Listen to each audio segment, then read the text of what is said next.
Gracias a Dios, amén. Salen los niños y no tan niños.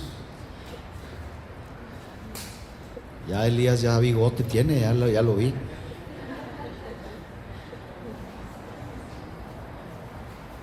No se crean. Bendito sea Dios, hermanos, por nuestros hijos y los jóvenes. Muy bien, hermanos. Vamos a intentar, con la ayuda de Dios, culminar el tema de toda plenitud. Creo que es la quinta entrega, toda plenitud. Y pues, hermanos, ya lo dije y merece ser repetido el hecho de que, hermanos, de ninguna forma, ningún tema, hermano, puede ser abordado y terminado, exprimido en su totalidad. Ningún tema refiriéndome al tema de la palabra. Si contara cuentos chinos, pues a lo mejor sí, ¿verdad?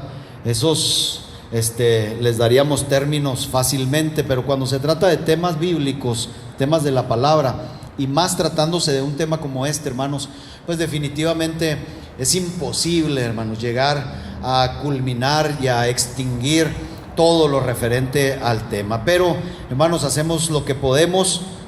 Que Dios nos ayude como siempre y nos dé de su gracia para poder exponer, hermano, lo justo, lo necesario y lo más posible. Leemos pues, hermanos, ahí en la carta del apóstol Pablo a los Colosenses, capítulo 1 y versículo 19.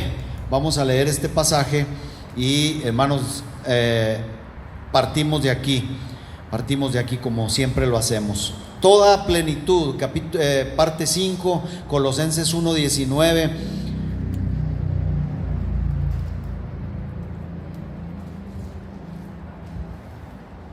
Voy a esperar que los que están buscándolo lo tengan.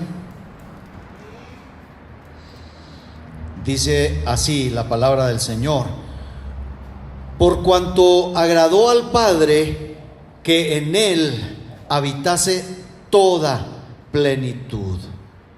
Y la Biblia latinoamericana dice: así quiso Dios que el todo se encontrara en Él. Bueno, hermanos, hemos abordado este tema en base a preguntas muy sencillas, a preguntas que regularmente usábamos en nuestros tiempos de escolares y que nuestros maestros muchas veces usaron. El qué, el cómo, el por qué, el cuándo, todo esto. Y en la primera parte hablamos de qué, o de qué habla Pablo cuando dice toda plenitud. Y bueno, identificamos a de qué está hablando, ¿verdad? Cuando Pablo habla de toda plenitud. La segunda parte, que dimos término la semana pasada, es dónde o en quién está depositada la toda plenitud. Y bueno, después de muchos misterios de Juan el apóstol, de algunos misterios de Pablo, de Juan el Bautista, llegamos a la conclusión de dónde o quién es esa toda plenitud, o está depositada la toda plenitud. Bueno, hoy, hermanos, es el punto número 3 y lo vamos a abordar desde la pregunta: ¿por qué? ¿Por qué en Cristo está depositada la toda plenitud? Y, hermanos, pues la respuesta es muy sencilla. Pablo nos la da en el mismo versículo. ¿Cómo dice esa primera parte, hermanos? ¿Por qué? Pues porque agradó al Padre, dice. Porque agradó al Padre. Hermanos, esa respuesta basta, ¿verdad? Esa respuesta, hermano, es suficiente. Y aquí, hermanos, podemos abordar el tema de la soberanía de Dios. Dios es soberano. Y cuando hablamos de que Dios es soberano, el otro día en la célula abordábamos así el tema rapidito y dijimos, yo les decía, ¿qué pensamos? ¿Qué es lo primero que se nos viene a la mente cuando decimos Dios es soberano? Dios hace lo que quiere, dijimos. Él hace lo que quiere. Él puede hacer lo que le plazca. Entonces, si preguntamos la razón para que Dios haya elegido depositar en Cristo toda su plenitud, hermanos, no recibiremos ninguna otra respuesta diferente a esta, porque agradó al Padre, por cuanto agradó al Padre.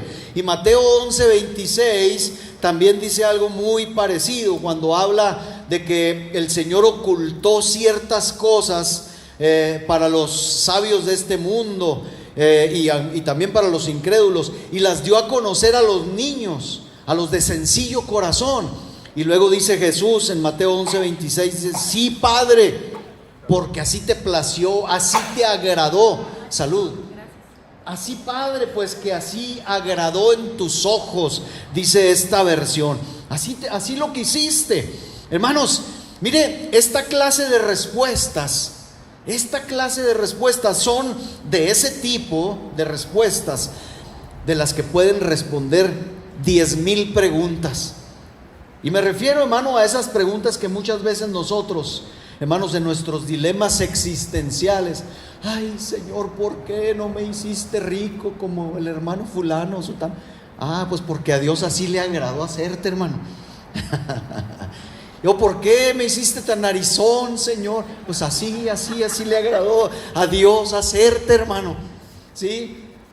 ¿Por qué, Señor, me diste este color apiñonado, chulísimo? Así le agradó a Dios, hermano. ¿Me entiende?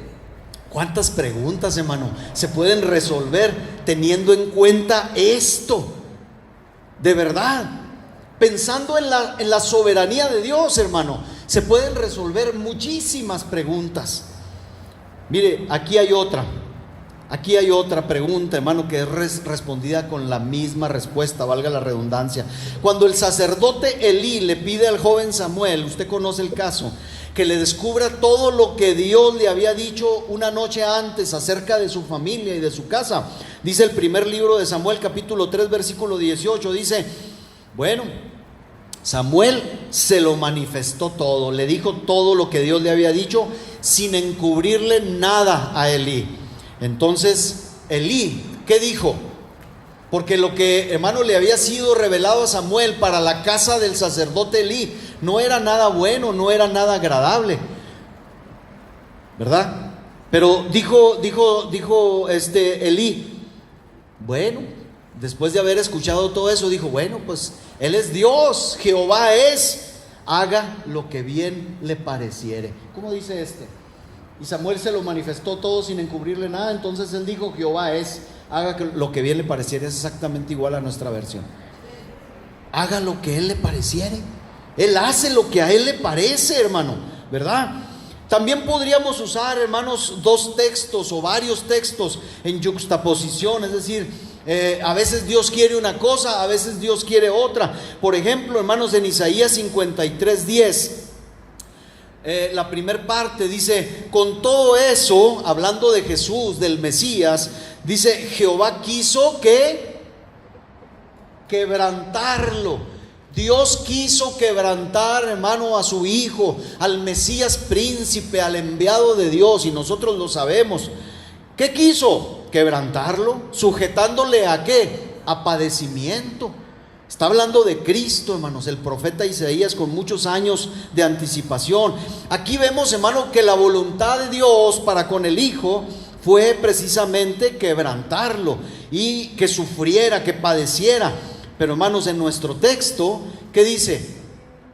Agradó ahora al Padre que en Él habitara toda la plenitud, toda la bendición, toda la gracia, todo el poder. ¿Se fija? Y ponemos los dos textos y la voluntad de Dios es la misma. A Dios le agrada a veces hacer de una forma, a veces le agrada hacer de otra, a veces le place hacer de una forma, a veces le place hacer de otra. Hermanos, aprendamos algo. Si entendemos la soberanía de Dios, esta soberanía o este entendimiento acerca de la soberanía nos va a ayudar a responder satisfactoriamente nuestras preguntas. Y si se trata de esta pregunta: Señor, ¿por qué en Cristo tuvo que haber reposado toda la plenitud? Hermanos, esta respuesta debe ser suficiente: por cuanto agradó al Padre, por cuanto Él quiso. ¿Cómo dejaríamos, hermano? Cuando yo escribía esto dije: Señor, ¿cómo dejaríamos de batallar nosotros los creyentes, y de luchar en nuestra mente y corazón, preguntándonos muchas veces, una y otra vez, ¿por qué pasan ciertas cosas? ¿Cuántas humildes oraciones, hermanos, subirían, ascenderían constantemente al cielo en lugar de nuestras peticiones quejosas o preguntas quejosas delante de Dios? Muchas veces, hermano, cuando oramos le estamos diciendo al Señor, ¿por qué esto, Señor? ¿Pero por qué aquello? ¿Por qué? Hermano, si entendiéramos la soberanía de Dios, estaríamos alabando a Dios en vez de preguntar, en vez de replicar. Si supiéramos un poco más que Dios es más sabio que los sabios y más misericordioso, hermanos, que cualquiera de nosotros, dejaríamos de preguntar más y, hermanos, alabaríamos más. Preguntaríamos menos y alabaríamos más. Pero, hermanos, vayamos adelante, porque hay algo que quiero que pongamos atención. Porque cuando se hace la pregunta ¿por qué? ¿Por qué en Cristo debía estar depositada, hermanos, toda la plenitud? Bueno, pues ya dijimos, porque es la voluntad del Padre. ¿Quién le podrá decir, como dice Job y como dice el salmista, quién le podrá decir a Dios, ¿por qué haces esto así? O ¿por qué haces aquello así? ¿Quién, hermano, se atreverá? Nadie. Es una pregunta retórica, tiene una respuesta clara, contundente, sencilla. Nadie puede decirle a Dios, ¿por qué haces así o asá? Pero, hermanos, para los incrédulos, para los que siempre están, hermano, combatiendo y diciendo, no, pero así nomás, entonces Dios es soberano, pero también es impositivo, caprichoso, duro. A ver, no, es que hay otra respuesta también aparte de la soberanía. Es que, hermanos, la justicia tiene que hablar. La justicia tiene que hablar, hermano. La justicia no puede quedarse callada. La justicia dice que no hubo ninguna persona en el cielo o bajo el cielo tan apta, y esto ya lo estuvimos viendo, tan capaz, tan apta, ¿para qué? Para contener la plenitud o toda la plenitud de la gracia, como ya hemos visto. Y no nos vamos a cansar, hermanos, de leer una y otra vez. Yo sé que la semana pasada leímos este verso, pero es necesario. Pablo a los Filipenses, este versículo, hermano, nos habla de lo que es justo. Dice, hablando de Jesús, sino que se despojó, Filipenses 2:7. Dice, sino que se despojó a sí mismo, tomando forma de siervo, hecho semejante a los hombres. Esto quiere decir, hermanos, que antes de que Cristo fuera lleno de toda gracia y de toda plenitud y fuera declarado Rey, Señor, y su nombre fuera sobre todo nombre, Jesús, hermano, ganó. La justicia dice que era Jesús en quien debía reposar. Y el versículo 8 dice, sigue agrandando esto, dice, y estando en la condición de hombre, se humilló a sí mismo, haciéndose obediente hasta la muerte y muerte de cruz. Pues, hermano, así tiene que ser. Si Él, hermano, y nadie más hizo lo que hizo, murió por nosotros, tomó forma siendo Dios, no estimó el ser igual a Dios, sino que se despojó de eso, tomó forma humana y se hizo semejante a los hombres, y estando en la condición de hombre se humilló todavía más y se hizo obediente hasta la muerte, pero no cualquier muerte, dice Pablo, sino a la muerte de la cruz. ¿En quién más podía reposar, hermano? La justicia grita, es Jesús, no hay otro sino solo Jesús. Entonces está la soberanía, pero también, hermanos, está la justicia. No es otra cosa sino justicia, que la gracia que Él nos ofrece, hermanos, sea atesorada solamente en Cristo. Y dado que la justicia, hermanos, habla sabiduría, no dejará de hacer oír su voz. Es justo. Y dado que la justicia, hermanos, nosotros la conocemos, es justo que nosotros alabemos a Cristo y a nadie más, hermanos. Y la voz, hermanos, de los que hemos participado de su justicia, también puede decir, Señor, tú eres sabio, Padre. Tú, oh Jehová, eres sabio al atesorar la gracia en Cristo, porque los hombres podemos acudir a Él y acercarnos a Él como una piedra viva, como dice el apóstol Pedro, para Dios escogida y preciosa. Primera carta de Pedro, capítulo 2, versículo 4. Dice, acercándoos a Él. ¿Por qué? Porque Él es una piedra viva, dice, desechada ciertamente por los hombres, mas para Dios escogida y preciosa. Hermano, no hay vuelta de hoja, no hay pierde, esto es justo, no hay nadie más. Hermanos, pero si para Dios el Padre, Cristo es una piedra viva, una piedra escogida, una piedra preciosa, ¿cuánto más lo debe ser para nosotros los hombres? Lo debemos encontrar también precioso para nuestras almas. Usted y yo como creyentes no poseemos en nuestro corazón, lo dijimos en la primera entrega, un tesoro tan grande como Cristo. Por eso Cristo, cuando habla, hermano, de sí mismo y del reino de Dios, dice que debe de ocupar siempre el primer lugar, que debemos deshacernos de todas las cosas o aborrecer todo lo demás por ganarlo a Él. Muy, hermano, muy fuerte es esto. Entonces, uno, hermanos, que fue escogido precisamente porque es tan amoroso como también es poderoso, es tan dispuesto como también capaz para salvar al más vil de los hombres. No hay otro como Jesús, no hay otro como nuestro Señor. Qué justo es entonces que contestemos la pregunta ¿por qué? Porque es justo que en Cristo repose toda la plenitud. Pero además hay algo más. En la adecuación de todas las cosas, mire, el agrado del Padre es el primer punto que debe ser considerado, hermanos. Le voy a decir por qué. Bueno, porque aquí lo dice, por cuanto agradó al Padre. Pero esto debe ser considerado porque todas las cosas, escuche bien lo que le voy a decir. Pablo hace referencia a esto precisamente muchas veces en sus cartas. Todas las cosas tienen que ser para el buen agrado de Dios. Usted y yo no vivimos para agradarnos a nosotros mismos. Se supone que debemos vivir para el agrado de Dios. Así como Cristo, hermano, agradó al Padre en todo, nosotros debiéramos vivir para agradar al Padre en todo. Es una gran regla pegada, inherente del universo mismo, no solamente de nosotros los creyentes, del universo todo, que todas las cosas fueron creadas para el agrado de Dios. Por eso a veces, hermanos, nosotros cuando vemos ciertos animales y vemos cierta majestuosidad que hay en algunos animales, decimos, caramba, ¿qué es esto, verdad? Decimos, qué inteligente animal es el caballo, qué inteligente animal es el perro. No, hermano, es que todo fue creado para el agrado de Dios, para glorificar a Dios, para exaltar a Dios, al Creador. Hermano, yo no puedo decir de esta máquina lo que le decía el otro día.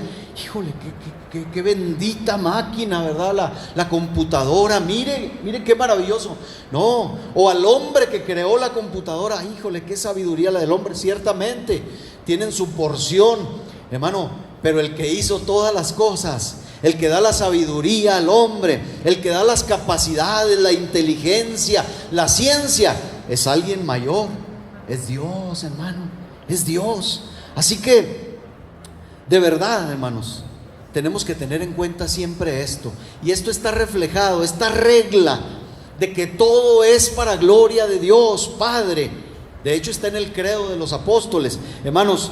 Se ve desde los primeros, hermanos, días de la creación. Génesis capítulo 1, versículo 31.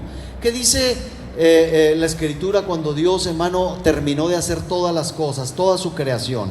Dice Génesis 1:31, y vio Dios todo lo que había hecho. Y en esta expresión que sigue, hermanos, está esto que le estoy diciendo. Y he aquí que era bueno en gran manera. Todo lo que Dios hizo, hermano, debe regocijar el corazón de Dios, el Creador. Todo lo que Dios hace debe ser, hermano, para la gloria de Dios, para el agrado de Dios. Y es que Dios es el origen y la fuente del amor eterno, y es apropiado que nos transmita precisamente por este bendito y santo vaso que Él ha elegido estas cosas, que es a través de Cristo. Y debiéramos inclinarnos, hermanos, por tanto, en humilde adoración ante su trono, que es uno de los propósitos de este mensaje. Debiéramos de alegrarnos porque en este asunto, hermanos, la plenitud habita donde satisface perpetuamente el decreto del cielo, el decreto del Padre. Mire, así fue en la vida de Jesús realmente, y usted y yo conocemos estos pasajes. Mateo capítulo 3 versículo 17 dice: y hubo una voz de los cielos que decía: este es mi Hijo amado, en quien tengo complacencia, dice, en quien tengo agrado. Este es mi Hijo, en Él me agrado, en Él me complazco. Juan 8:29 dice: porque el que me envió conmigo está. Dice: no me ha dejado solo el Padre, dice Jesús. ¿Por qué? Porque yo lo que a Él agrada hago siempre. Nuestra versión dice: yo hago siempre lo que le agrada. Es decir, el Padre testificaba, Jesús testificaba que, hermano, estaba para agradar al Padre, a nadie más. Y este otro pasaje de Mateo 17:5, que es muy similar al de 3:17, dice: mientras Él aún hablaba, esto fue en el monte de la transfiguración, el otro fue en su bautismo. Dice: mientras Él aún hablaba, una nube de luz los cubrió, y he aquí una voz desde la nube que decía otra vez: este es mi Hijo amado, en quien tengo complacencia. Pero aquí añade algo que tiene que ver con nosotros. Dice: a Él oíd. Este es el que me agrada, escúchenlo a Él. A Él oíd, dice. Y conforme a esta palabra, hermanos, u ordenanza que sale del corazón complacido del Padre, y que nos dice: a Él oíd, podemos deducir algo, hermanos, muy práctico y serio. ¿Qué deducimos de esta última frase, hermano? Del agrado del Padre y de que escuchemos esto, o a Jesús. Hermano, podemos deducir que lo que agrada o que agrade al Padre nos debe agradar a nosotros también, y debemos de imitar a Jesús. Si Cristo vivió para agradar al Padre, ¿cuánto más nosotros, hermano? ¿O no cree usted así esto? ¿Cómo? Ahora, la pregunta es: ¿cómo o en qué debemos serle agradable al Padre nosotros? ¿En qué o cómo podemos ser agradables al Padre nosotros? Y aquí, hermanos, no quiero que se confunda, ni quiero robarle gloria a Dios, pero quiero, hermanos, traer a la práctica nuestra esta implicación que el Padre hace cuando habla de la complacencia de Cristo. ¿Cómo o en qué debemos ser agradables nosotros al Padre?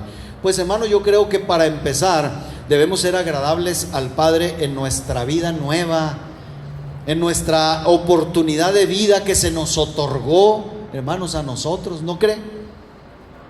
Es lo primero, porque es imposible que una persona que no conozca a Dios, que no conoce a Dios, sea agradable a Dios. Yo no agradaba a Dios en nada de lo que hacía. El día de ayer o de antier, hermano, estaba ahí en la noche meditando y empecé a acordarme, hermano, de mis días de vagancia y de pandillas y de adicciones. Me dio mucha vergüenza, fíjese, después de tanto tiempo, hermano. Claro que cuando conocí al Señor y le entregué mi vida al Señor, me arrepentí, dice uno, de todos nuestros pecados, sí. Pero ¿cómo hace bien a veces, hermano, meditar en ciertos pecados? Me dio mucha vergüenza y pena y dolor sentir, hermano, cuando dije: híjole, mis vecinos, me empecé a acordar de mis vecinos de la industrial, y yo decía: qué desfachatez, qué vergüenza que todos mis vecinos me conocieran como el joven ese adicto, perverso, malo, que lo veían subir a las vías del ferrocarril a drogarse y luego bajar con los ojos inyectados rojos por causa de la droga, o verlo en la esquina, porque yo vivía en una esquina, hermano, verlo en la esquina, que me vieran en la esquina de mi casa, hermano, con la desfachatez, hermano, de tener 1, 2 o 3 caguamas ahí tomando. Qué triste, hermano. Uno dice, a veces hace uno muy mal, hermano, cuando testifica, como de jactarse y decir, no, hombre, yo fui peor, ¿verdad? Yo hice esto y aquello. No, hermano, es para avergonzarse, porque eso no agradaba al Padre, no glorificaba al Padre de ninguna manera. Pero, hermanos, nosotros ahora en nuestra nueva vida, que no se equivoque ninguno, que asistiendo a una iglesia donde se le predica la idea de que solo hace falta recibir el favor de Jesucristo para salvación y después ya nada importa. Hermanos, no, sí importa, importa mucho. Si alguien está en un lugar congregándose bajo la titularidad de una iglesia cristiana y nunca ha escuchado que hay normas de vida para los salvos, para los santos, yo les diría, huyan de ahí, huyan, porque solo están perdiendo el tiempo y posiblemente terminarán perdiendo el alma, viviendo una vida con Cristo en los labios, pero con un pecho vacío y una vida igualmente desagradable a la que tenían antes de hacer confesión de fe. Este tema lo abordamos en la célula, hermanos. El tema de, ¿es cristiano aquel que va a una iglesia pero que todavía se pone unas guarapetas? ¿Es cristiano todavía aquel que va a una iglesia y que de repente maldice como si no existiera, hermanos, ningún respeto hacia nadie? ¿Es cristiano, decíamos, aquel que asistiendo a una iglesia, inclusive que predica y luego se avienta decían en nuestro tiempo, le chupa la cola al diablo, decían, cuando fumaba alguien, ¿verdad? Ahí anda chupándole la cola al diablo. Y decíamos, es cristiano, podemos decir que es cristiano. Mire, hermano, yo quiero que vayamos a Efesios, porque la palabra de Dios, hermano, nunca se equivoca. Yo meditaba, me llevé esto en el corazón y siempre les digo, hay un acuerdo entre lo que estamos viendo los viernes y lo que estamos predicando. A lo mejor usted dice, no, pues usted se aprovecha. No es eso, hermano. Porque aquí dice, hermano, a él oír. Entonces tenemos que oír, hermano, aquel que fue agradable al Padre. Y la implicación, hermano, es que nosotros tenemos que imitar en esto a Jesús. Bueno, dice Efesios 5:8, este tema usted lo conoce, este versículo. Y Pablo hace precisamente este contraste, esta diferenciación. Y Pablo, ni Jesús, ni nadie en la Escritura se anda con medias tintas. Pablo y Jesús, hermano, no andan diciendo, pues puede ser que sea cristiano, pero no, mire, dice Pablo, porque en otro tiempo, dice, erais ¿qué? Tinieblas, grábese esa palabra, eras tinieblas, dice, mas ahora sois luz en el Señor. E inmediatamente Pablo dice, andad como hijos de luz. En consecuencia, tienes que andar, ¿sí?, como lo que eres. Y hermanos, la comparación entre el otro tiempo que dice Pablo, porque en otro tiempo dice, el tiempo donde vivimos en tinieblas y este tiempo de ahora, que somos luz en el Señor, esa comparación se hace necesaria para discernir los resultados que en el caso del que se dice ser cristiano, del que dice que está en luz, es que debe de andar como hijo de luz. No hay otra consecuencia, hermano. No hay otro resultado. Causa, efecto. ¿Eres cristiano? Tienes que vivir como cristiano. Tienes que andar como hijo de luz. Y el versículo 9 dice, y entonces Pablo empieza a hablar del fruto, un tema que Jesús, hermano, también aborda. Y Pablo dice en el versículo 9, después de que dice que andemos como hijos de luz, da el porqué o la razón, dice, porque el fruto del Espíritu es en toda bondad, justicia y verdad. La explicación es que de una causa siempre existirá un resultado, un efecto inevitable. Este resultado o resultados en la Escritura es llamado fruto. Un fruto que, por cierto, hermanos, según Jesús, es inequívoco. No está así, hermanos, pues puede ser y no puede ser. No, Jesús, vamos a ver cómo aborda este tema que Pablo también, hermano, abordó acerca del fruto de los que están en Cristo, de los que son luz y de los que están en tinieblas. Dice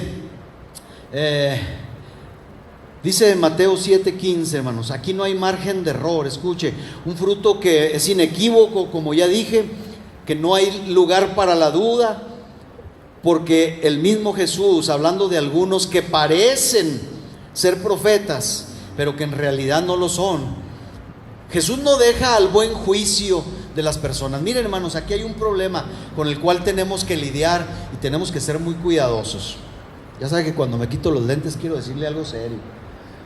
Miren, el problema a veces cuando nosotros decimos, es que puede ser o no puede ser, o es que nos estamos metiendo en un terreno, hermano, bastante serio. ¿En qué sentido?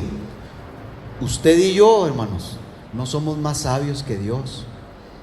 Usted y yo no somos más amorosos que Dios.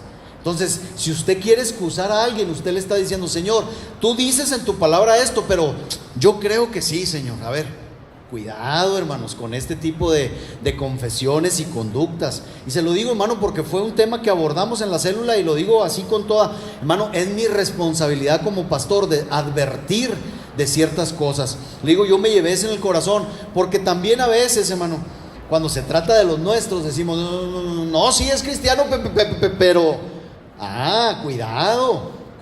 Más bien, hermanos, nosotros si vemos que no hay fruto en los nuestros, debiéramos estar abocados, hermano, a que se conviertan, a que se arrepientan, y no estarlos excusando, porque podemos, hermano, a veces excusar a otros o no excusar a otros, y a los nuestros sí.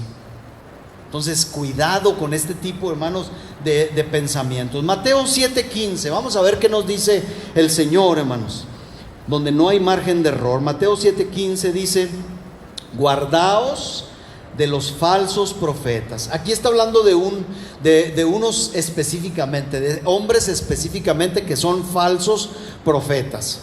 Dice, estos, bueno, vienen a ustedes con vestidos de ovejas, pero por dentro son lobos rapaces. Ok, lo exterior parece que sí, pero dice, por dentro son lobos. Y es ahí donde nosotros decimos, por eso, ¿cómo le hacemos para discernir, para saber? Muy sencillo, hermano, igual que Pablo, más bien Pablo igual que Jesús. Jesús dice, versículo 16, muy fácil, por los frutos los vas a conocer. Y luego hace una pregunta retórica. ¿Qué es una pregunta retórica, hermano? Una pregunta retórica es una pregunta que tiene una respuesta clarísima, que no tiene dos o tres respuestas, una sola respuesta. Es la pregunta retórica de Jesús. ¿Qué pregunta Jesús?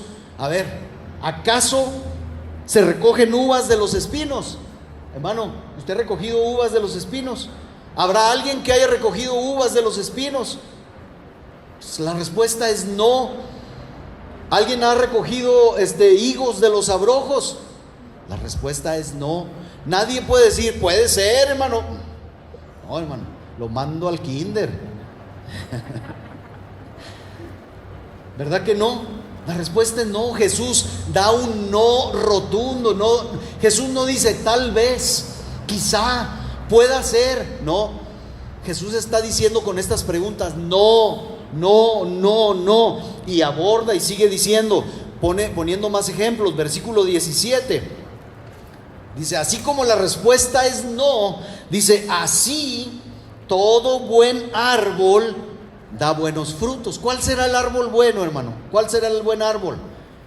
Los que dice Pablo que ahora somos luz en el Señor. Y luego dice, pero el árbol malo da frutos malos. Así es esto, hermano. O eres o no eres. O das frutos buenos o das frutos malos. Y otra vez reafirma con un rotundo no. Versículo 18.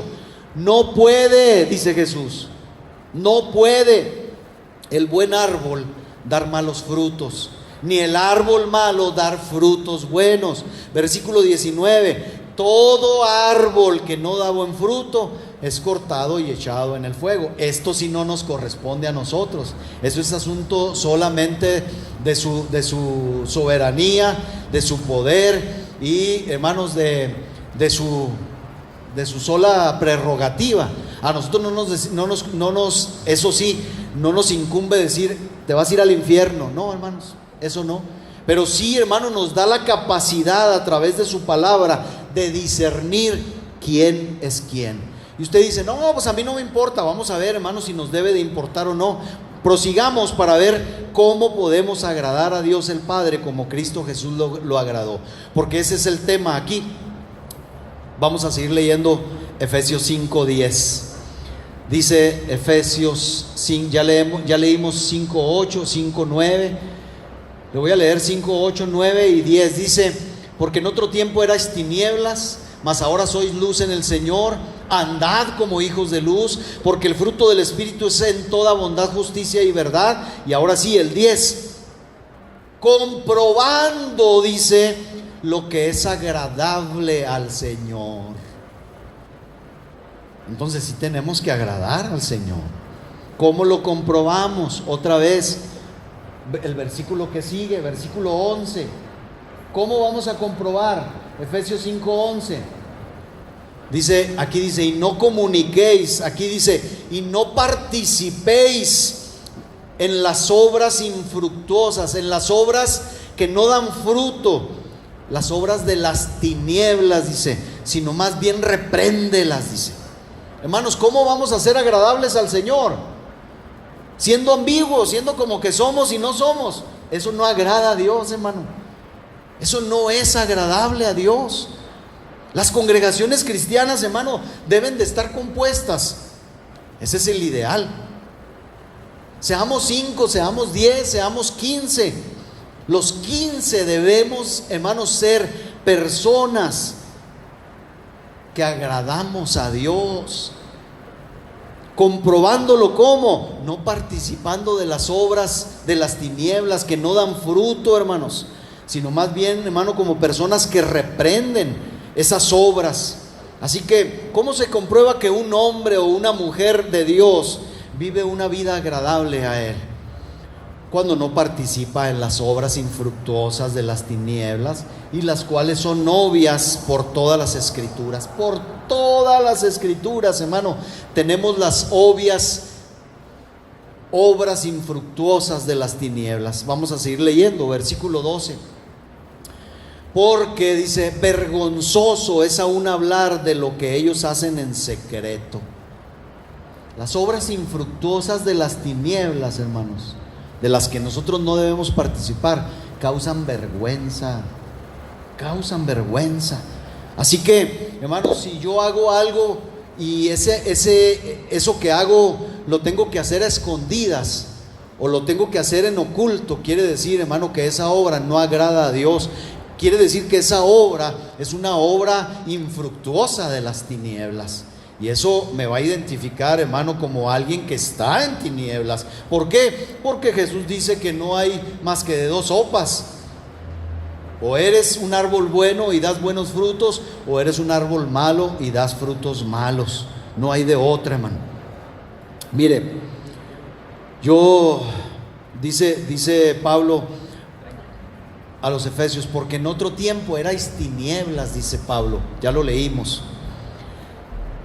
Y la pregunta aquí para muchos sería, bueno, entonces, ¿quiénes son los que están en tinieblas? Los ignorantes, los que no han sido instruidos humanamente, en contraste con los sabios, con los elocuentes de este mundo. No, hermanos, no está hablando de ese tipo de personas en tinieblas, no. El término se aplica claramente a todos los que no son cristianos. A todos los que no son cristianos. A aquellos a quien él describe en un capítulo anterior, en el capítulo 4 de Efesios, no lo vamos a buscar. Pablo describe en el capítulo 4 a los efesios como muertos en delitos y pecados. Usted sabe ese versículo, ¿verdad? Pablo describe a los que están en tinieblas como personas muertas en delitos y pecados. Y por el contrario, todos los hombres convertidos, ya lo dijimos, todos los verdaderos cristianos, todos los auténticos creyentes en Cristo Jesús, no solamente están iluminados, sino que también, hermanos, como resultado de haber sido alumbrados por Cristo, pues no participan de las obras infructuosas de las tinieblas. Efesios 5:8 dice, porque en otro tiempo, dice, no lo busque, no apareció ahí porque el programa no permite duplicar dos versos iguales. Porque en otro tiempo erais tinieblas, mas ahora sois luz en el Señor, andad como hijos de luz. Entonces el Señor nos dice que nos avergoncemos de las obras infructuosas de las tinieblas, que reprendamos esas obras, y así se comprueba o se asegura de que estamos agradando al Señor.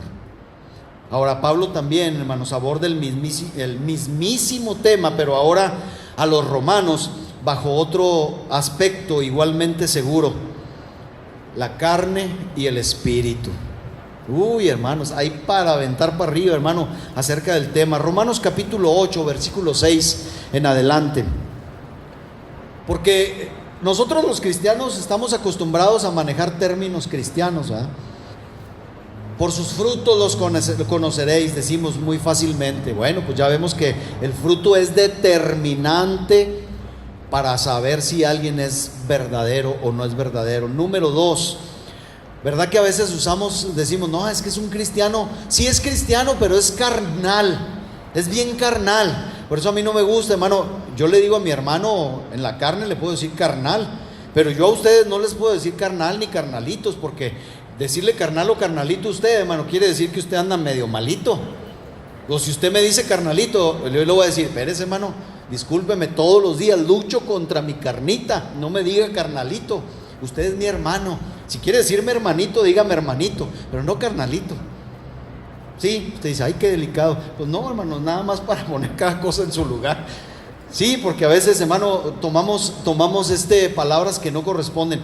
Pero ¿qué decimos cuando a veces vemos a un cristiano o a alguien que se dice cristiano haciendo cosas de no cristianos? Es que sí es cristiano. Nuestra bondad, ¿verdad?, más que la de Dios. Es que sí es cristiano, pero es un cristiano carnal. Vamos a ver qué dice Pablo. Porque el ocuparse de la carne, dice Pablo a los Romanos capítulo 8, versículo 6, es que es muerte, dice Pablo. Pero el ocuparse del Espíritu es vida y paz. Otra vez, hermano. Entonces Pablo es muy claro, Pablo no anda con medias tintas. Versículo 7. ¿Por qué el ocuparse de la carne es muerte? Bueno, dice Pablo, por cuanto los designios de la carne son enemistad contra Dios. Es decir, hermano, las cosas que uno hace carnalmente no agradan a Dios, eso es obvio. Dice, porque no se sujetan a la ley, a la palabra de Dios, ni tampoco pueden. Versículo 8, otra vez, y aquí viene lo serio. Y los que viven según la carne, ¿qué? No pueden agradar a Dios. Estamos hablando de agradar a Dios, hermano. Pues vivir en la carne. Si usted es cristiano o se cree cristiano pero carnalito, hermano, usted no está agradando a Dios. Yo no estoy agradando a Dios. Así de simple. Y es que en todo esto existe un principio, hermanos, en cuestión. Este principio establece que la norma de la vida cristiana se encuentra en aquello, volvemos al tema, que agrada a Dios. La norma de la vida cristiana se encuentra en aquello que es agradable a Dios. Un cristiano o alguien que se dice cristiano no puede vivir desagradando a Dios, rompiendo la regla de Dios. En otras palabras, nuestro carácter, nuestra conducta no debe regirse, no debe gobernarse simplemente por la letra externa de la palabra de Dios. ¿A qué me refiero con esto? Cree en el Señor Jesucristo y serás salvo. Punto, listo, todo arreglado. Me voy al cielo, compré mi boleto, nadie me lo quita. Ah, sí, ¿y las reglas? Y todas las demás reglas que vienen a continuación para ti, que recibiste a Cristo y fuiste salvo, esas ya no importan. Pues hermano, déjeme decirle, a quien piensa así, que tendríamos que desechar todas las cartas, porque todas las cartas de Pablo están escritas para normar a la iglesia cristiana. Y sería una pérdida de tiempo, sería una pérdida de inspiración si nosotros desecháramos, hermano, y creyéramos que solamente cree en el Señor Jesucristo y será. No estoy diciendo ahora, escúchame bien, que nosotros vamos a agregarle a la salvación, hermano, no. Yo creo que si yo recibo y confieso a Cristo como mi Señor y Salvador, soy salvo. Pero a partir de ahí, hermanos, hay normas de vida. Hay algo más profundo en esto. Sin duda, la lección tiene como resultado, hermanos, esta lección tiene como resultado, como fin, elevar la vida de los creyentes a un nivel superior a la de los no creyentes. Un cristiano, cuando es salvo, no puede permanecer siendo, hermano, como un no cristiano. Alguien que se ha convertido en un árbol bueno no puede seguir dando frutos malos, como lo dice Pablo: andad como hijos de luz. Miren, ¿quién va a negar que como creyentes necesitamos, hermanos, elevar nuestro nivel de vida cristiana? En parte estamos aquí esta mañana por eso, hermanos, porque necesitamos el consejo de Dios, para que el consejo de Dios nos ayude, no solamente a oírlo, sino a ponerlo en práctica, como dice Santiago, no siendo oidores olvidadizos de la palabra de Dios, sino también hacedores, para que nuestra vida se eleve por sobre toda vida en este mundo que no conoce a Dios. Entonces, ¿quién puede negar que necesitamos elevar nuestro nivel? Incluso ahora estando en Cristo, ¿quién no es consciente del abismo que existe, hermanos, por ejemplo, entre nosotros y los apóstoles y los profetas que leemos aquí? ¿Quién no es, hermano, consciente de eso? Decimos: híjole, yo me siento muy pequeño a leer a Moisés, a leer a Pablo, a leer. Claro, porque estamos conscientes que nuestra vida necesita ser elevada todos los días, mejorada. Entre nosotros y los profetas y salmistas, hermano, ¿cómo necesitamos, hermano? Hay un gran abismo.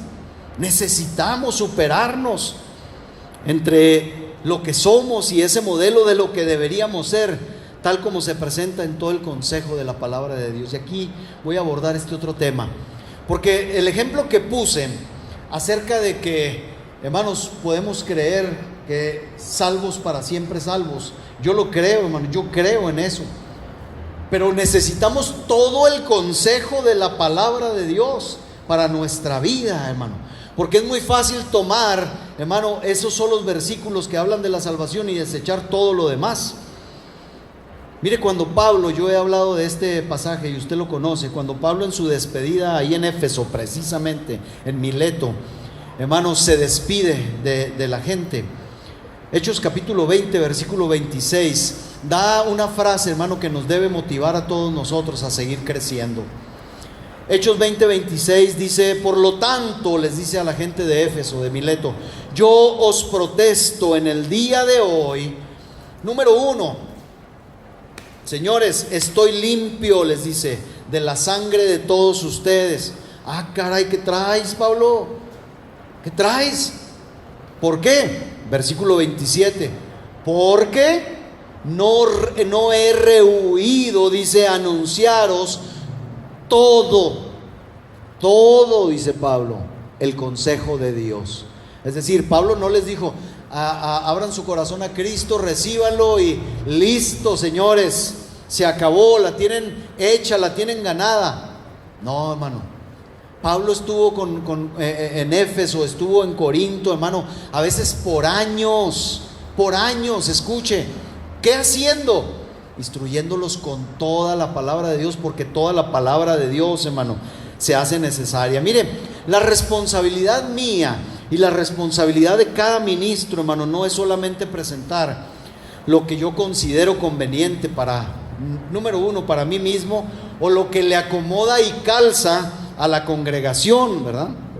O con lo que estoy de acuerdo, o con lo que es bueno y conveniente para ciertos oyentes en particular. No, hermanos, porque Dios demandará la sangre, dice Pablo aquí, de cada oyente o discípulo. Por eso Pablo les dijo: ¿saben qué? Yo estoy libre, estoy limpio, porque yo les dije todo lo que ustedes necesitaban y debían oír. Pablo sabía que al no poder permanecer para siempre con esta iglesia, debía dejar claro las cosas que debían de hacer y no hacer, además de las advertencias acerca de lo que a veces se vuelve también inevitable, hermanos. ¿Qué cree? Los falsos cristianos, los falsos obreros, las falsas doctrinas. Hechos, hermanos, 20:28, el que sigue de este, dice Pablo: por tanto, señores, miren por ustedes y por todo el rebaño en que el Espíritu Santo os ha puesto por obispos. Había dejado encargados ya Pablo líderes. Dice: ¿para qué? Para apacentar la iglesia del Señor. Y esto es lo delicado, hermano. Dice: la cual él ganó por su propia sangre. La iglesia no era de Pablo, la iglesia no era de estos obispos, la iglesia no es del pastor Rodolfo, no es de ningún pastor, ningún líder carismático, decíamos en lecciones anteriores.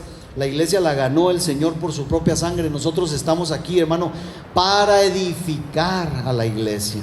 Versículo 29 dice: porque yo sé que después de mi partida entrarán en medio de vosotros lobos rapaces, que no perdonarán al rebaño.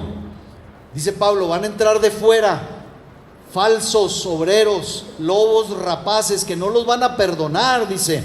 Pero no solamente eso, dice el versículo 30, y también de entre ustedes mismos, dice, se van a levantar hombres que hablen cosas perversas para arrastrar tras sí a los discípulos. No nos falta, hermano, a la iglesia no le va a faltar problemas, a la iglesia no le va a faltar, hermano, lucha, a la iglesia no le va a faltar, hermano, tribulación. Muchas, hermanos, son las aflicciones del justo, dice la Escritura, pero de todas ellas lo librará Jehová. Bueno, obispos, pastores o ministros, junto con el liderazgo, deben mantenerse alerta en contra de los falsos obreros, de las falsas doctrinas, porque la iglesia no es nuestra, hermanos, sino que el Señor la ganó con su propia sangre. Somos solo mayordomos con altas responsabilidades. Por eso yo siempre, hermano, digo, antes de ser cristiano, hermano, yo tuve muchos trabajos, yo se los he dicho, buenos trabajos. Mi último trabajo, hermano, fue en Papelera de Chihuahua. Pregunte por los sueldos de Papelera de Chihuahua. Miren, yo Cholo Cheque, te quiero mucho, hay mucho dinero ahí, hermano, pagan muy bien. Trabajé en Comisión Federal de Electricidad, trabajé en Bimbo, trabajé en 2 de los mejores hoteles de aquí de la ciudad, hermano. Fui carpintero, ahí le hice más o menos a la soldadura, nunca aprendí. Fui pintor de casas. Bueno, pregúnteme, hermano, ¿quién es mi mejor patrón ahora? Es el Señor. Pregúnteme dónde tengo más responsabilidades. Aquí, hoy y ahora, hermano. No hay otra mayor responsabilidad que la de predicar la palabra de Dios. De verdad, hermano, de verdad. No es el dinero, es la responsabilidad, es el amo, es el Señor. Dios nos ayude, hermano, porque también aquí van los líderes. Ya lo dije, somos mayordomos con altas responsabilidades. ¿Como cuáles responsabilidades, hermano? Hechos 20:31 dice: por tanto, velad, acordándoos. ¿Cuánto tiempo duró Pablo enseñándoles toda la palabra? Que por 3 años, de noche y de día, no he cesado de amonestar. No nos gustan, hermanos, las amonestaciones, los consejos, las advertencias. Dice: con lágrimas a cada uno, dice. Versículo 32, y ahora, dice, hermanos, os encomiendo a Dios y a la palabra de su gracia, que tiene poder para sobreedificaros y daros herencia. ¿Con quién? La palabra de Dios, ¿con quién nos da herencia, hermanos? Con los santos, con los santificados. Dice la versión en lenguaje actual, dice: ahora le pido a Dios que los cuide con mucho amor. Dice: su amoroso mensaje puede ayudarles a ser cada día mejores. Fíjese, si lo obedecen, Dios cumplirá las promesas que ha hecho a todos los que han elegido, los que ha elegido para ser su pueblo. Los llamados santificados en nuestra versión son llamados en otras versiones los apartados, los consagrados, los separados. ¿Sí sabía usted que la palabra santo quiere decir eso, hermano? Porque a veces pensamos que el santo es el que traemos aquí. No, ya no traemos la estampita, ¿no? Sí, a veces nos quedamos con esa idea. El santo es la estampita esa, ¿verdad? Que cargábamos, ¿verdad? Para que nos cuidara. Eso no es ser santo, hermano. La palabra santo y la palabra santificar quiere decir apartado, vivir apartado de los demás. ¿Sí? Santificar quiere decir apartar, consagrar, dedicar solo para Dios. Entonces, ser agradables a Dios, hermano, va de acuerdo con ser santos, con ser agradables, con, hermanos, poder, como leíamos ahorita, ser cada día mejores para Dios y agradándole a Él. No nos equivoquemos entonces, hermanos. Dice el salmista, Salmo 93:5, tus testimonios son muy firmes, Señor. La santidad conviene a tu casa. Hermanos, no nos equivoquemos. Que nadie venga a decirnos a nosotros, no hombre, pero si no te emborrachas no hay ningún problema. No hombre, una no es ninguna, no, una no es ninguna y dos son la mitad de una y tres son, olvídese, hermano, para esto no hay límite. Entonces, cuidado, hermanos, es mi obligación, mi deber decirles estas cosas. La santidad conviene al pueblo de Dios, a la casa del Señor. ¿Cuándo? Por los siglos de los siglos. Y otra vez en Hebreos 12:14 dice, seguid la paz con todos y la santidad, sin la cual nadie verá al Señor. Entonces sí, tenemos que recibir a Cristo en el corazón, pero después de esto, hermano, tenemos que seguir la santidad, tenemos que limpiarnos. Salmo 19:14, sean gratos los dichos de mi boca y la meditación de mi corazón delante de ti, oh Jehová, roca mía y redentor mío. ¿Se fija? Estas son reglas, son normas para nosotros. En segundo lugar, hermano, tras considerar el principio de que debemos ser agradables a Dios, debemos pasar, hermano, a la aplicación práctica. ¿Cómo podemos comprobar qué es lo que agrada a Dios? ¿Cuál es entonces la prueba de que lo que estamos haciendo lo estamos haciendo bien? Mire, es una prueba que consta al menos de 3 aspectos. Número 1, existe la prueba de la palabra de Dios, hermano. La palabra de Dios es una norma segura con la que debe medirse todo lo demás. Sin embargo, no me refiero, ya dije, únicamente a la letra de la palabra. Es decir, en la Biblia vamos a encontrar preceptos explícitos, directos. No matarás, no adulterarás, no darás falso testimonio. ¿Quién va a poder replicar contra eso? Nadie. Pero, hermanos, creo que de hecho que no es necesario hablarles, ¿verdad?, de todos esos mandamientos que dicen no. Los entendemos. Es correcto obedecer eso. Es correcto, hermano, poner atención con las prohibiciones exactas, directas, explícitas que Dios da en su palabra. Es incorrecto, ¿verdad?, si no lo hiciéramos. Pero yo quiero referirme más bien a la prueba indirecta que ofrece en muchos casos la palabra de Dios. No nos engañemos, hermano. No nos engañemos. ¿Acaso ciertos o determinados placeres, actividades o hábitos nos ponen en mayor armonía con el Espíritu y la mente de Dios, hermano? ¿Acaso tomarme una cerveza o la mitad o un vaso de vino o fumarme medio cigarro o la bachicha que tiró ahí alguien me va a poner, hermano, en equilibrio con lo que dice la palabra de Dios? Tenemos que pensar en eso, hermano. Tenemos que pensar en eso. La Biblia, hermano, la Biblia no dice no fumarás, o sí hay un versículo que diga eso. O tampoco la Biblia dice no tomes cerveza. O la Biblia no dice no veas tanta televisión o no veas tanto el celular. En tales casos y en otros muchos más, Podremos decir, es que la Biblia no dice, no da mandamiento claro y explícito al respecto. Pero hermano, la pregunta sería, ¿seremos o estaremos siendo agradables a Dios si practicamos algunos de estos ejemplos y otros muchos más?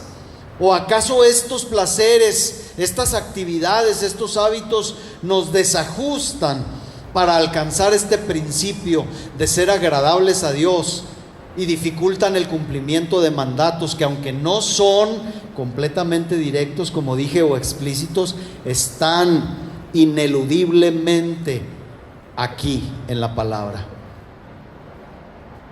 A ver, yo puedo decir, el vino es escarnecedor, eso sí lo dice la Biblia, y la sidra es alborotadora. A ver, ¿cómo nos cuadra eso? Ah, no, pero es que nos vamos siempre, ¿verdad? Es que Jesús hizo vino en las bodas de Canaán. Es que Pablo le dijo a Timoteo que tomara vino en vez de agua. Y luego ponemos los ejemplos más tontos. Es que allá en Europa, allá la gente no se escandaliza, almuerzan, comen y cenan con vino. Ah, bueno, pues si quieres ser muy cultural, aquí, hermanos, en Chihuahua, las tribus legendarias de Chihuahua, hermano, toman tesguino, pues tome tesguino, mañana almuerzo y cena. A ver, ¿le gustaría? Ah, no, nos sentimos europeos, queremos vino, ¿ah? Queremos cerveza porque los alemanes toman cerveza. Hermano, no nos engañemos, esas excusas son burdas, son fraudulentas, son mentirosas, hermano. Dios nos ayude, hermano, porque si algo no nos eleva, escuche, si algo no nos eleva a un mejor y santo nivel, sino que entorpece nuestra relación amorosa con Dios, entonces eso nos hunde, entonces eso detiene nuestro avance al crecimiento, santidad y meta. Entonces aquello no puede ser agradable a Dios. Primera carta del apóstol Pablo a los Corintios, ya voy a terminar, hermano. Dice Pablo a los Corintios, capítulo 5, versículo 11: más bien les estoy escribiendo ahora, dice Pablo, que no os juntéis. Ah, caray, qué duro eres, Pablo. Con ninguno, dice, que llamándose hermano fuere fornicario, o avaro, o idólatra, o maldiciente, o borracho, o ladrón. Dice Pablo, con el tal ni aun comáis. Se fija, Pablo no anda diciendo, considéralo carnalito, considéralo mundanito, considéralo como que sí, pero que, dice, ni te acerques, no comas con ellos. La segunda prueba, hermano, rápido.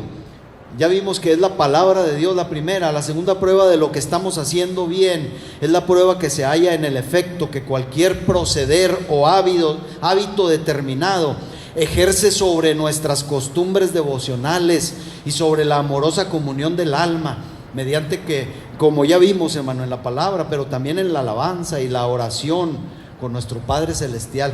Hermano, ¿cómo oramos? ¿Cómo, hermano, podemos probar si cuando oramos, si cuando alabamos lo estamos haciendo bien? El día de ayer oíamos mi esposa y yo un video ahí de YouTube como de 20 minutos de 7 canciones que no le agradan a Dios. Hermano, me sorprendí, ¿verdad? Y ahí dan las razones, ¿verdad?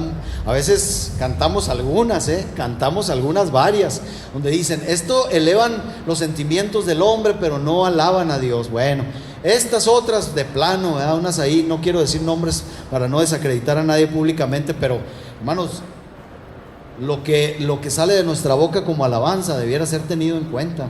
Es una forma, hermano, precisamente de comprobar si agradamos a Dios. Cuando oramos, nos hemos puesto a pensar, hermano, cuando hacemos oraciones y nuestras oraciones agradan a Dios.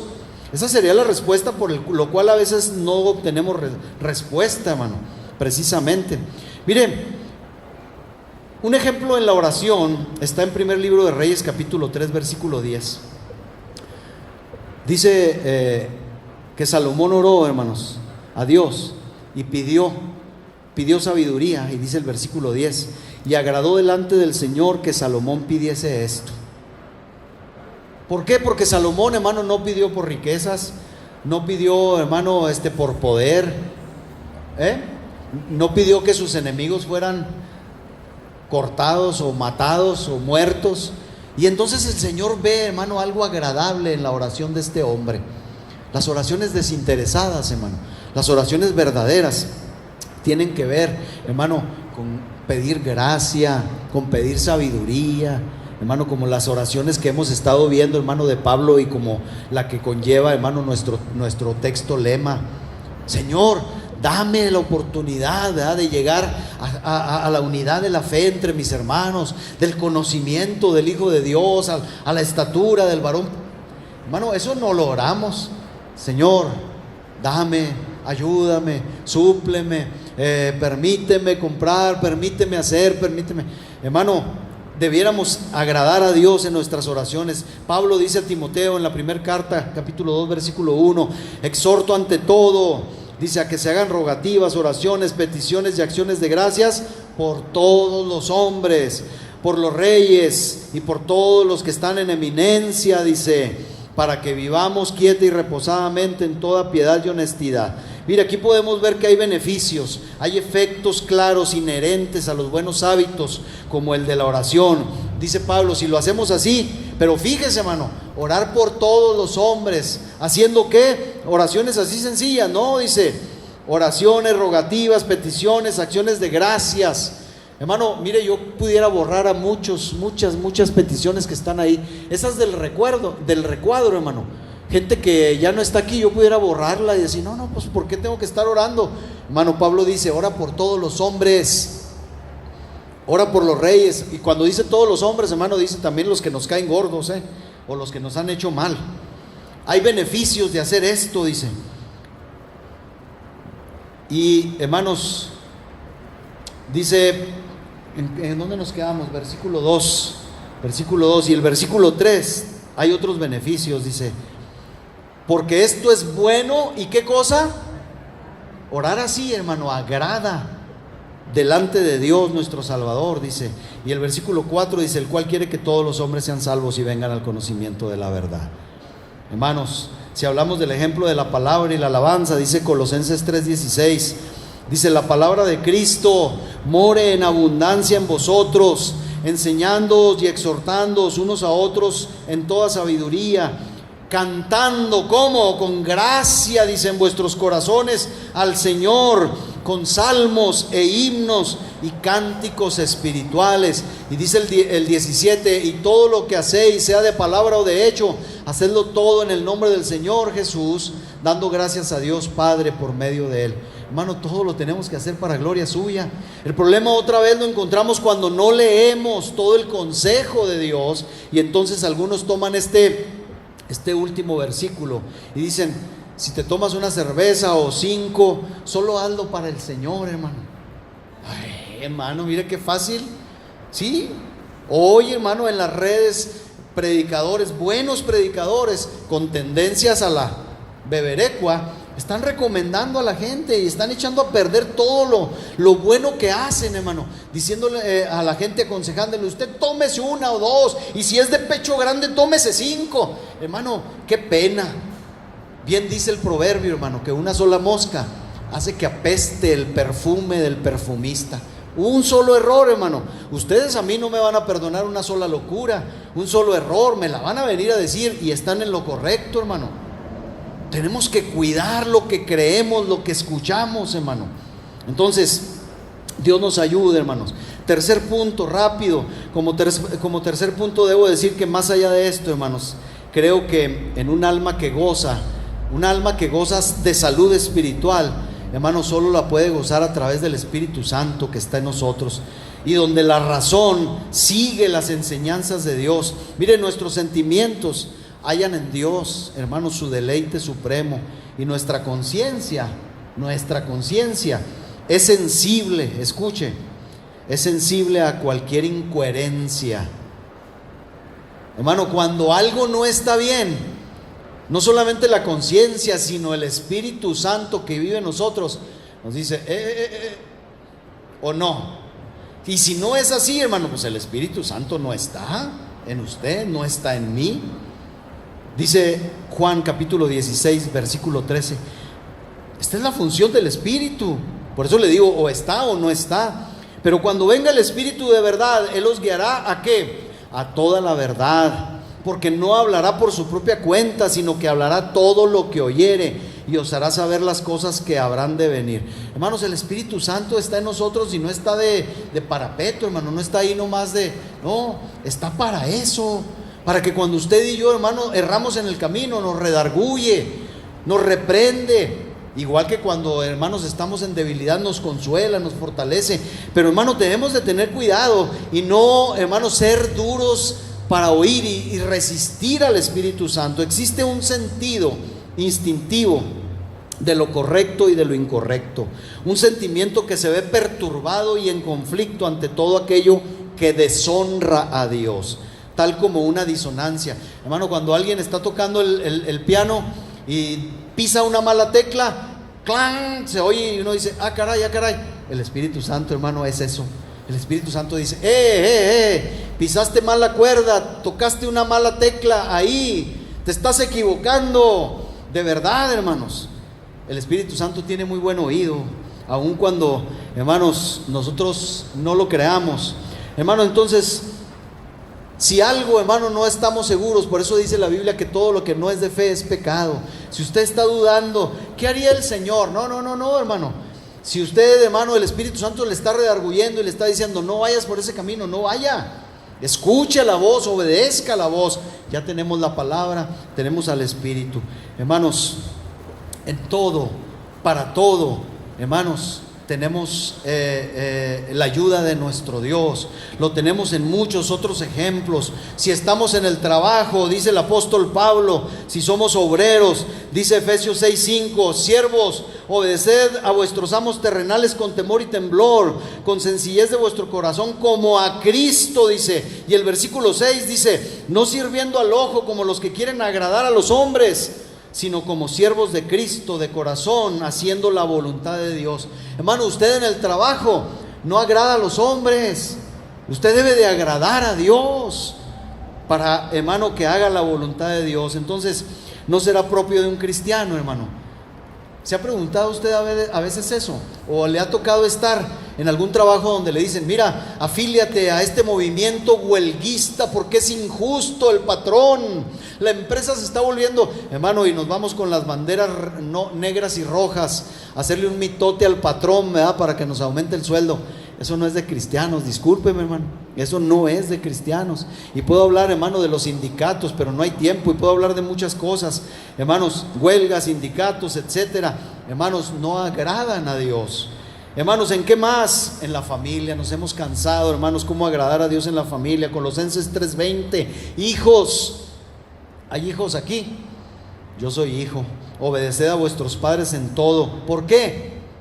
Porque esto agrada, dice, al Señor.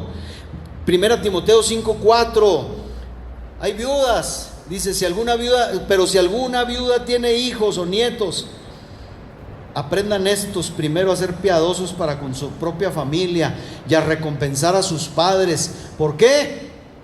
Porque esto es lo bueno y agradable delante de Dios. Hermano, con la ayuda a los necesitados. No, yo no le doy ni a los cerillos, ni un 5.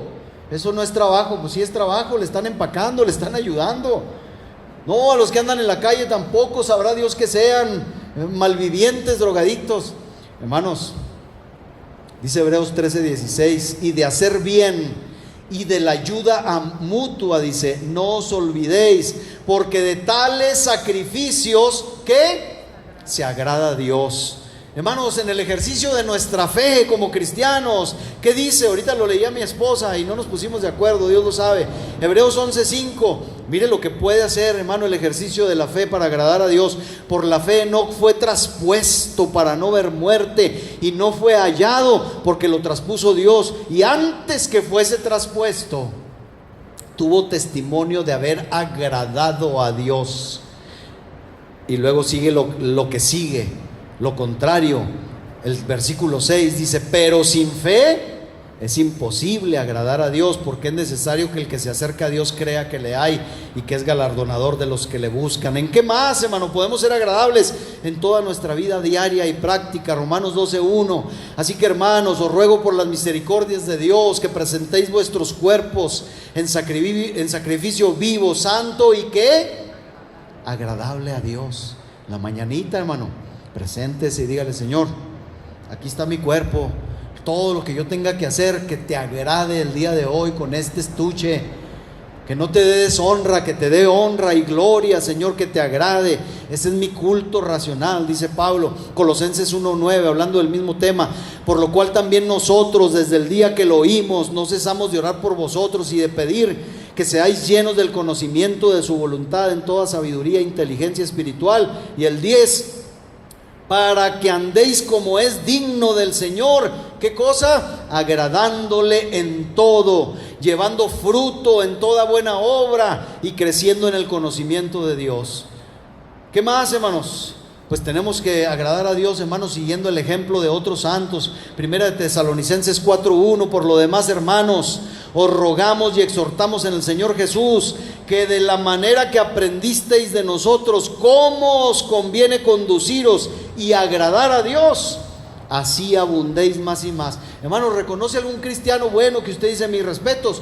Imítelo, hermano, para que usted también pueda agradar a Dios. Primero los Corintios 11:1 dice Pablo esta frase que nos sorprende: sed imitadores de mí, dice Pablo, así como yo de Cristo. ¿En qué más? También tenemos que dejarle a Dios, hermano, lo que nosotros no podemos hacer. Hebreos 13:20 dice: y el Dios de paz, que resucitó de los muertos a nuestro Señor Jesucristo, el gran pastor de las ovejas, por la sangre del pacto eterno. 21, os haga aptos en toda obra buena, para que hagáis su voluntad, haciendo Él en vosotros, dice, lo que es agradable delante de Él, por medio de Jesucristo, al cual sea la gloria por los siglos de los siglos. Y a lo mejor usted se está preguntando y diciendo: qué fácil para el pastor, para los ministros, para los predicadores. ¿A ellos qué les toca? Nos toca mucho, hermano, ya lo dije. Gálatas 1:10 dice Pablo, y debe decir todo pastor, todo predicador: ¿busco ahora el favor de los hombres o el de Dios? Dice: ¿o trato de agradar a los hombres? Pues si todavía agradar a los hombres, hermano, no les predicaría de estas cosas. Les predicaría, hermano, cosas bien bonitas, que los motivara, que ustedes dijeran: ay, voy a ser rico, voy a triunfar en la vida. Eso se está predicando, hermano. Si quisiera yo agradarles a ustedes, pero como quiero agradar a Dios, hermano, tengo que predicar lo que tengo que predicar. Primera a los Tesalonicenses 2:4 dice: sino que según fuimos aprobados por Dios para que se nos confiase el evangelio, así hablamos, no como para agradar a los hombres, sino a Dios, que aprueba nuestros corazones. Hermano, que la gente que no quiere escuchar, hermano, lo que un pastor, un predicador verdadero debe decir, hermano, pues que se vaya y busque lo que quiera oír. Menú a la carta. Aquí no hay menú a la carta, hermano.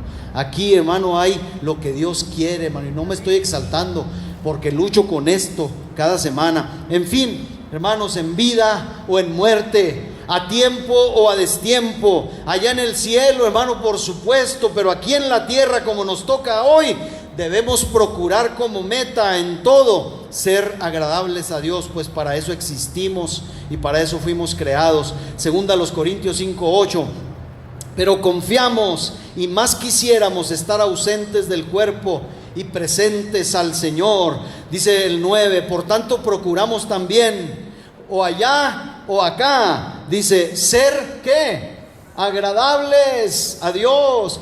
Romanos 14:7 dice: porque ninguno de nosotros vive para sí. Hermano, usted no vive para usted mismo, y ninguno tampoco va a morir para él mismo. Versículo 8: pues si vivimos, para el Señor vivimos, y si morimos, para el Señor morimos. Así pues, sea que vivamos o que muramos, del Señor somos. Hermanos, si agradó al Padre poner en Cristo toda la gracia y toda la plenitud, tenemos que alabarle a Él por ser el elegido.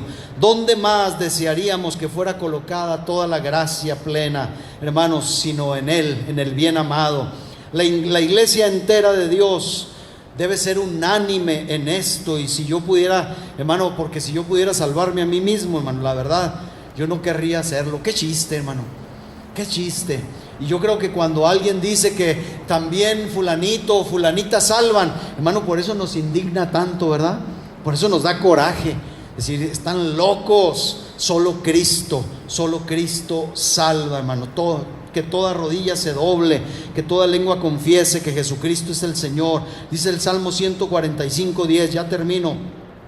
Salmo 145:10 en adelante: te alaben, oh Jehová, Te alaben, oh Jehová, todas tus obras, y tus santos te bendigan. La gloria de tu reino digan y hablen de tu poder, para hacer saber a los hijos de los hombres sus poderosos hechos y la gloria de la magnificencia de su reino. Tu reino es reino de todos los siglos y tu señorío en todas las generaciones. Hermanos, voy a terminar con un texto de Juan, precisamente. Juan termina su evangelio. Escuche, qué maravilloso. Juan, hermano, se sentía, yo creo, o yo más bien me siento exactamente igual que Juan, hermano, haciendo notoria su ineptitud, su ineficacia, su deficiencia ante tan gran y maravilloso tema. Mire cómo termina Juan su evangelio. Esta es la firma de Juan. Juan capítulo 21, versículo 25, el último versículo que Juan escribe, dice: y hay también otras muchas cosas que hizo Jesús, las cuales, si se escribieran una por una, pienso que ni aún en el mundo cabrían los libros que se habrían de escribir.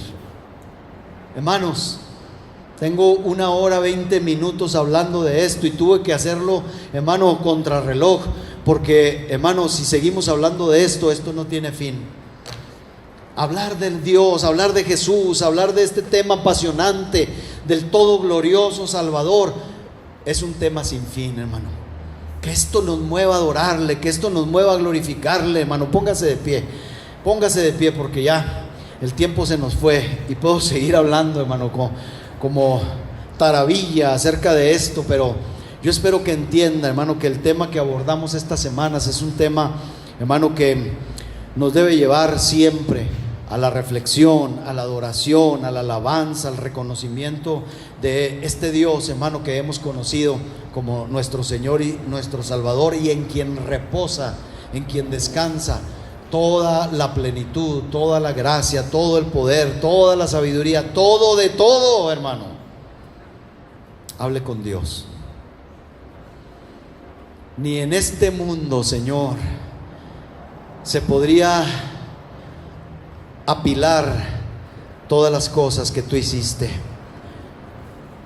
Ni en 100 años continuos de hablar, de predicar, pudiéramos, Señor, agotar el tema de tu toda plenitud, Señor.